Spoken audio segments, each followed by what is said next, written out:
কুরবানি কুরবানি উন্মাদনা কয়জনই তার সন্তুষ্টি অর্জনের লক্ষ্যে কুরবানি আদায় করি।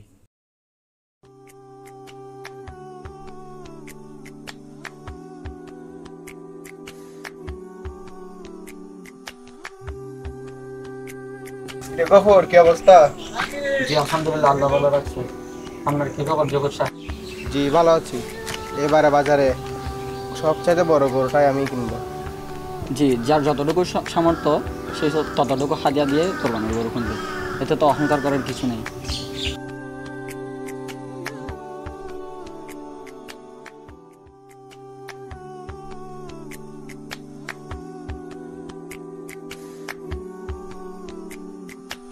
এই তো ইসহাক মিয়া তো চলে আসছে। সালাম আলাইকুম। কিরে ইসহাক মিয়া, লোকালোকের কি কথাবার্তা? নামাজ পড়ে আচ্ছা, নামাজ পড়ে না আসছি।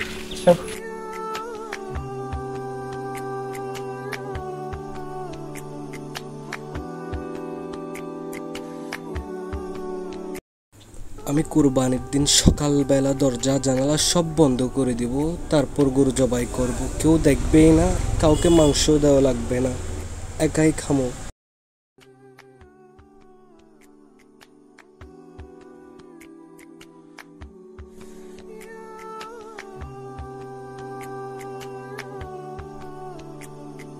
আসসালামু আলাইকুম। ভাইয়ার ফান্ডটা দাও তো।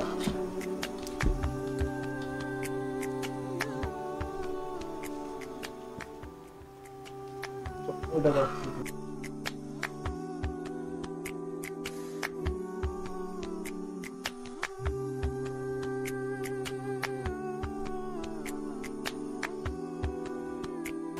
ভাইয়া কোরবান তো চলে আসছে, এবার কোরবানি কি নেবেন, কি চিন্তা ভাবনা করছেন এগুলা? কুরবানি আরো অনেক চিন্তা ভাবনা আছে, আরো কয়েকদিন যাক, সময় তো আরো অনেক আছে, দেখা যাক। তো ভাইয়া আমরা তো এবার একটা মহিষ বাজারে বড় উঠছে যে এটা নেওয়ার চিন্তা ভাবনা করছি, কারণ আমরা তো কখনো মহিষ নিই নাই কোরবানি। আপনি কি বলেন? যেটা উঠছে এটা নেওয়ার জন্য আমরা দুইজন গেছিলাম, না পছন্দ হয়েছে এটা। না, এবারও গরু কিনবো, মহিষ নেওয়া যাবে না। একটা বড় টাকা গরু কিনতে হবে, না হয় আমাকে মুখ দেখতে পারবো না। ওই বাজারে একটা বড় গরু উঠছে, আমি দেখলাম কয়েকদিন আগে, দাম দিচ্ছে 7 লাখ টাকা। ওইটা নিতে হবে, না হয় সমাজে তো মুখ দেখাতে পারবো না। ভাইয়া আপনি যে এত বড় গরু নিবে বলতেছেন, 7 লাখ টাকা বাজেট বলতেছেন, তো এত টাকা কই পাবেন আপনি? একটু টাকার কোনো টেনশন করি না, টাকার ব্যবস্থা আমি করবো। আমি ব্যাংক থেকে লোন নিয়ে, আমার থেকে কিছু টাকা আছে, ব্যাংক থেকে কিছু লোন নিতে হবে, আমি লোনের টাকা দিয়ে ওই গরুটা কিনবো। আচ্ছা ভাইয়া আপনি যা ভালো বুঝেন। ভাইয়া মহিষ নিলে ভালো হতো। না মহিষ না, মহিষ তো মনে করো গরু দেখতে সুন্দর লাগে, সেরকম একটু বড় বড় আছে, সমস্যা নেই।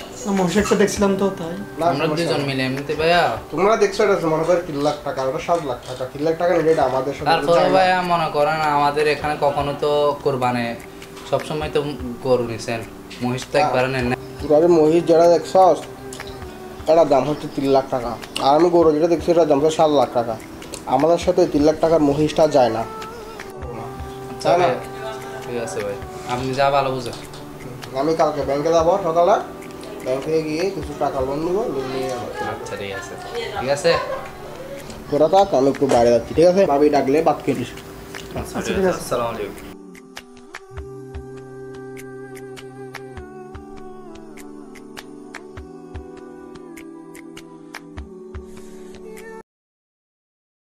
আমার তো ছোট ফ্যামিলি, এবার না হয় আল্লাহর সন্তুষ্টির জন্য একটা ছাগল নিয়ে কোরবানিটা করে ফেলি।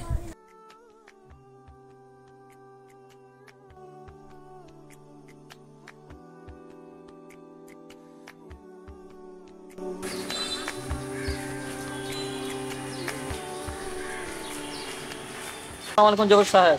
ওয়ালাইকুম আসসালাম। এত তাড়াতাড়ি কোথায় যাচ্ছেন আপনি? সামনে যে কুরবান, আমার হাতে যেমন টাকা নেই, তাই ভাবলাম ব্যাংক থেকে কিছু টাকা নিয়ে এবারে কুরবানের গরুটা বড়কেই কিনবো। পশু কোরবানি দেওয়া এটা একটা আল্লাহর ইবাদত। আল্লাহর সন্তুষ্টির উদ্দেশ্যে পশু কোরবানি দেওয়া। যার যতটুকু সামর্থ্য সেই ততটুকু হাদিয়া দিয়ে পশু কোরবানি করবে। হ্যাঁ, আমি তো ট্রাই করতেছি। হ্যাঁ, আপনি তাই করছেন। আপনি যে টাকা ব্যাংক থেকে ঋণ নিয়ে কোরবানি করার চিন্তা করছেন, গরুর গলায় ছুড়ে দেওয়ার আগে কি আপনি টাকাগুলো পরিশোধ করতে পারবেন? ঠিক তো, আমি তো ওইভাবে চিন্তা করিনি। হ্যাঁ গফুর, আপনি তো ঠিকই বলছেন। এখন কি করা যায়? আপনি ব্যাংক থেকে টাকা না নিয়ে আপনার যতটুকু সামর্থ্য রয়েছে আপনি ততটুকু দিয়ে কোরবানি করার চেষ্টা করেন। আল্লাহ আপনার কোরবানি কবুলও করতে পারে। চলেন নামাজ পড়ে আসি।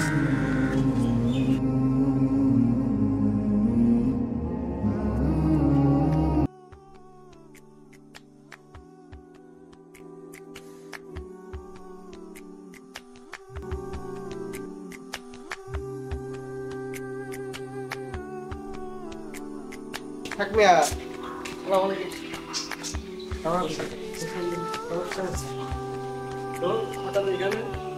আসছি আর কি। তো চাচা চাচি কেমন আছে? আছে মোটামুটি আলহামদুলিল্লাহ, তোমাদের দোয়া ভালো আছে। মরিয়ম আসছে আপনার মেয়ে? হ্যাঁ ও তো আসছে, সামনে কোরবান তো ঢাকা থেকে চলে আসছে বাসুরি। আসসালামু আলাইকুম ইসাক মিয়া। ওয়ালাইকুম আসসালাম। বসো, ওইদিকে বসো বসো। ইসাক মিয়া, পরশু তো কুরবান, এবারে কি কোরবানি গরু কিনছো তুমি? না না না, কোনো কুরবানি দেবো না এবার, টাকা তো পারবো না, যাবো এবার কুরবানি দিতে পারবো না।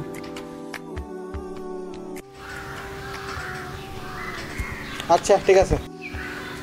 ইসাক, তুমি যে নিয়মে কোরবানি পালন করতে যাচ্ছ এই নিয়মে তো কোরবানি কবুল নাও হতে পারে। আমি তো এবার কুরবানি দিব না, আমি কি নেমে কুরবানি পালন করতেছি, আমার থেকে টাকা টুকার অনেক প্রবলেম, আমি দেবো না ইনশাল্লাহ, সামনের বার থেকে দিব। তো যে তোমার বাড়ির সামনে গরু যেটা দেখলাম, এটা বাড়ির সামনে? হ্যাঁ তোমার ওটা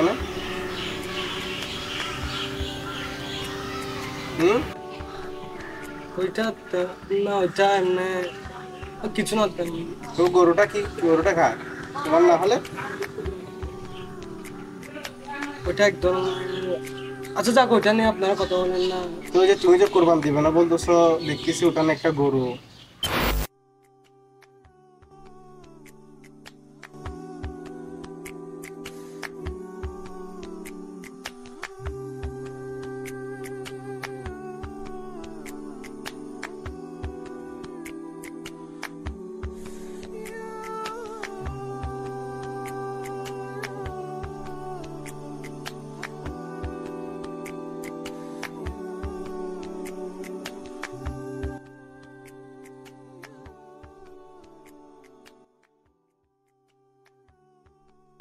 তুমি যে নিয়মে কোরবান দিতে চাচ্ছ, এই নিয়মে কোরবান দিলে আল্লাহ তাআলা কোরবানি কবুল করবে না। কেন হবে না? কেন? ইসাক, কোরবান করতে হলে কোরবানি পশুকে 3 ভাগে ভাগ করতে হয়। 1 ভাগ তোমার, 1 ভাগ প্রতিবেশীর, আর 1 ভাগ হচ্ছে আত্মীয়দের। এরকম ভাবে যদি তুমি কোরবানি পালন করো তাহলে আল্লাহ তোমার কোরবানি কবুলও করতে পারে। আমি যেভাবে চাইছি ওইভাবে যদি করি কুরবানি কবুল হবে? এরকম তো কোরবানি কবুল হবে না। কিছু নির্দিষ্ট নিয়ম রয়েছে, এগুলো যদি তুমি পালন করো তাহলে তোমার কোরবানি কবুল হবে। তোমাকে গোবর ঠিক কথাই বলছে, তুমি তার শরীয়তের বাইরে যেতে পারবে না, তাই না? তোমাকে শরীয়ত যেভাবে কোরবানি করতে বলবে তুমি সেভাবে কোরবানি করবে, তাই না? আমি যেহেতু শরীর সম্বন্ধে জানতাম না, আমি ওই নিয়মটাই করতাম না।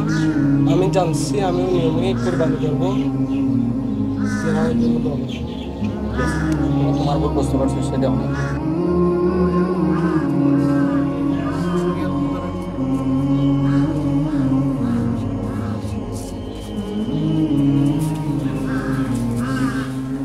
তাহার কাছে পৌঁছে না হাড্ডি মাংস কিংবা রক্ত, তাহার কাছে পৌঁছে ইমানদারের তাকওয়া। তাই ইমানের উপর অটক থেকে কোরবানি সম্পূর্ণ